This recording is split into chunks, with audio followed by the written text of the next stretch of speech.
Shalom Bracha, eh bien on se retrouve pour réfléchir ensemble à un petit moussard, un enseignement sur Parashat Mishpatim. Parashat Mishpatim, nous sommes toujours dans le Sefer Shemot, et cette Parashat Mishpatim, elle vient juste après la Parashat de Yitro. Parashat de Yitro, on avait également les 10 commandements, Aseret Adiberot, qui étaient inclus dans cette Parashat. Et la Parashat de Mishpatim, elle poursuit un petit peu une idée qu'on a déjà entrevue dans Parashat Yitro.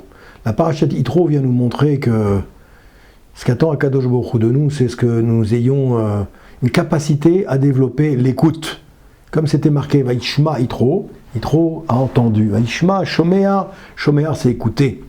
Pourquoi une parasha a été donnée à Yitro, n'est-ce pas? Yitro qui plus est, qui est un non-juif, quelqu'un qui va devoir se convertir à la Torah, quelqu'un qui était le pape de la Avodah Zara. Pourquoi une paracha a son nom? Parce que nos Chachamim nous disent que c'est la seule personne parmi des millions d'individus qui a été capable d'écouter et d'entendre. D'écouter et d'entendre. Parfois on entend, mais on n'écoute pas. Parfois on écoute, mais on n'entend pas. N'est-ce pas? Yitro a été la seule personne qui a su, dans cette génération-là, eh bien il a su écouter, se remettre en question, abandonner ses fausses routes, abandonner ses fausses croyances, abandonner son mauvais mode de vie pour commencer une nouvelle vie et une nouvelle route. Ça, c'était Parashat Yitro. La Parashat Mishpatim, elle insiste également sur l'importance de l'écoute, en commençant par une mitzvah qui est quoi? La mitzvah de l'esclave hébreu. Peut-être vous connaissez peu ou plus ou moins bien ce qui est enseigné dans cette paracha. Eh bien, on nous dit qu'un esclave hébreu qui a dû malheureusement vendre ses services donc à quelqu'un parce qu'il ne peut pas rembourser ses dettes ou parce qu'il s'est mis dans une situation difficile, eh bien il va devoir faire œuvre de servitude eh bien, auprès d'une personne pour pouvoir, de certaines façons, rembourser ce qu'il doit. Eh bien, on voit ici que cette mitzvah de l'esclave hébreu, elle vient tout de suite après la Parashat Yitro. Parashat Yitro dans lequel il y a eu également les 10 commandements, n'est-ce pas? Donc tout de suite après les 10 commandements, qu'est-ce qui se passe? On vient nous enseigner cette mitzvah de l'esclave hébreu. Comment se fait-il que la première mitzvah, suite à la réception de la Torah donnée par Moshe Rabbeinu, eh bien, ce soit celle-ci? En quoi cette mitzvah est-elle essentielle? Il demande Rabbi Yochanan ben Zakkai. Rabbi Yochanan ben Zakkai, c'était le grand maître de la génération de Tanaïm, des rédacteurs de la loi orale, de la Mishnah. Eh bien, Akadosh Baruch Hu, nous dit-il, Akadosh Baruch Hu nous a commandé de le prendre comme maître unique, n'est-ce pas? Cependant, si maintenant un juif a volé, par exemple, il a volé, et que maintenant il était pauvre, et qu'il ne peut pas rembourser l'objet de son vol, alors qu'est-ce qu'il doit faire? Il doit être vendu maintenant à un maître juif qui va l'éduquer. En même temps qu'il va rembourser sa dette en travaillant chez ce maître juif, chez ce Baal Habayit, comme on dit en hébreu, eh bien non seulement il va rembourser sa dette, mais en plus de ça, le Baal Habayit va l'éduquer. La Torah dénonce implicitement, d'une certaine manière, le côté anti-pédagogique de la prison. Aujourd'hui, quand quelqu'un vole, chas v'shalom, quelque chose de grave, il est pris, on l'attrape en flagrant délit, on le mène en prison. La Torah développe le côté anti-pédagogique de la prison, qui développe les capacités criminelles finalement de l'individu. Alors que le maître juif va le traiter, cette personne-là qui a volé, comme son propre enfant, avec tous les égards et tous les traitements de faveur qu'on a pour un membre de la famille. Vous connaissez les règles qui sont marquées dans la paracha concernant l'esclave hébreu. On devait le servir avant les membres de la famille. On devait lui donner un statut, un rang social qui était important au sein de la famille, au sein de la maisonnée. Au terme des 6 années, normalement, le maître juif, il doit le libérer, et lui donner un petit pécule pour qu'il puisse maintenant reprendre honorablement la direction de son foyer et nous commencer une nouvelle vie. Mais s'il souhaite rester maintenant avec son maître et qu'il ne veut pas partir, parce qu'il se sent bien là-bas dans cette nouvelle famille adoptive, on va le dire comme ça, eh bien, on nous demande de faire un petit cérémonial. On devra lui perforer l'oreille droite avec un poinçon, d'accord, devant un tribunal. Et comme l'enseigne la Torah et le Talmud, Rashi dit pourquoi on doit poinçonner l'oreille droite? Et pourquoi on ne va pas faire une marque sur une autre partie du corps? Je ne sais pas moi, sur la jambe, sur le bras, sur la main, sur le doigt de pied.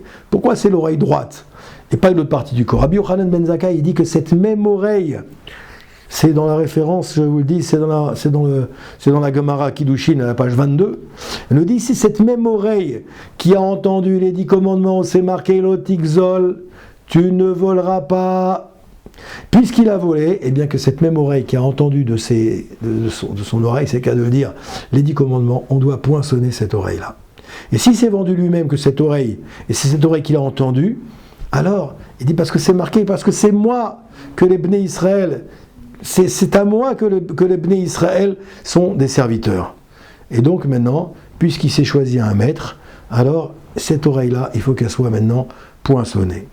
Eh bien, comment, la question que se pose nos Chachamim, comment on peut prendre la décision de rester esclave pour toujours, alors que tu es libéré maintenant au bout de 6 ans? C'est une deuxième question que pose Rabbi Yochanan ben Zakkai. Comment on peut poser la question? En fait, durant 6 ans, cet homme, il s'est laissé aller, malheureusement, à la paresse.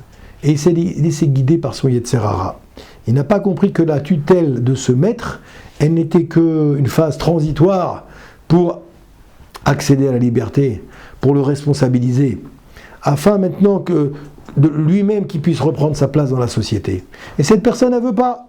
Et donc il s'est laissé gagner par ses passions, il s'est laissé gagner par les pulsions d'une vie facile, chez son maître qui s'occupait de lui comme un enfant, comme on l'a dit en préambule.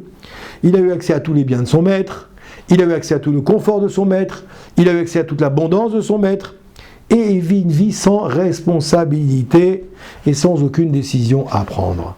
Oui, il n'a pas profité durant tout ce temps du moussard, de la morale de son maître, qui s'est efforcé de lui apprendre à se passer de lui, pour servir à Kadosh Baruch Hu. Il n'a pas compris ça, malheureusement.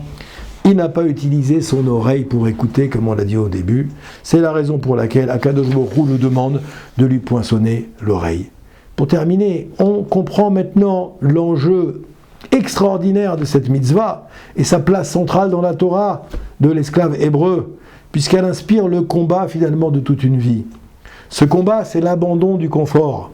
Ce combat, c'est l'abandon de la paresse qui sont insufflés par qui? Par le Yetzer Hara. Le Yetzer Hara te pousse à être paresseux. Le Yetzer Hara te pousse à être feignant. Le Yetzer Hara te pousse à ne pas faire d'efforts. Afin d'aboutir à la maîtrise de soi, où tu vas triompher ton Yetzer Hara par ces décisions que tu vas prendre. Ouais. Et bien que tout ce travail, c'est quoi? C'est l'étude du Moussar. C'est la raison pour laquelle nos sages nous disent que dans la génération dans laquelle nous sommes, dans le monde dans lequel nous sommes, il faut étudier le Moussar. Le Moussar, c'est quoi? C'est le mode d'emploi, tout simplement, du judaïsme. Le mode d'emploi d'un juif, c'est ce qu'on appelle le Moussar. Parce que le Moussar, ça va commencer par quoi? Ça va commencer par l'oreille. On va te demander d'écouter. On va te demander d'écouter et ensuite de mettre en pratique. Ça va commencer par l'oreille et ensuite ça va aller dans le cœur. C'est pour ça que nos sages nous disent qu'il y a 2 dimensions dans l'écoute. Il y a l'écoute de l'oreille, on appelle ça Shmiat Alev, Shmiat Haozen, excusez-moi, Shmiat Haozen, l'écoute de l'oreille, et ensuite on continue par Shmiat Alev, qui est l'écoute du cœur.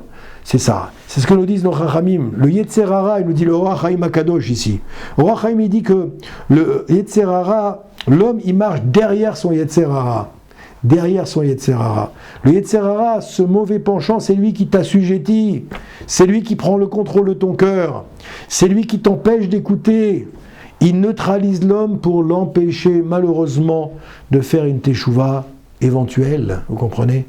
Et donc voilà, ça c'est tout ce qui se passe au niveau de l'oreille. Alors Bezrat Hashem, on nous dit ici que cette paracha, elle nous dévoile le comportement exemplaire de cet homme qui s'appelle Yitro, et bien, ou qui s'appelle celui qui va prendre conscience lorsqu'il était en servitude chez son maître. Il va prendre conscience après 6 ans de bons et loyaux travaux que maintenant il peut voler de ses propres ailes. On nous apprend quoi? Que finalement la condition sine qua non pour recevoir la Torah, c'est quoi? C'est l'usage de l'oreille et la transmission vers le cœur. Et la parashat Mishpatim, dont on vient de parler, elle insiste également sur l'écoute, sur l'importance de l'oreille et sur l'importance de l'écoute. Alors Bezrat Hashem, que vous puissiez utiliser votre oreille à bon escient, non seulement pour écouter, mais pour entendre, et surtout pour pouvoir transmettre à votre cœur la volonté d'Akadosh Baruch Hu, ce qu'Hachem il attend de nous, et que Bezrat Hashem on puisse comme ça avancer, progresser dans les chemins de la Torah, des mitzvot et des marasim tovim, grâce à l'écoute de notre oreille et grâce à l'écoute de notre cœur. Shmiat haozen et Shmiat halev. À bientôt. Bracha ve'atzlacha. Très bonne semaine à tout le monde.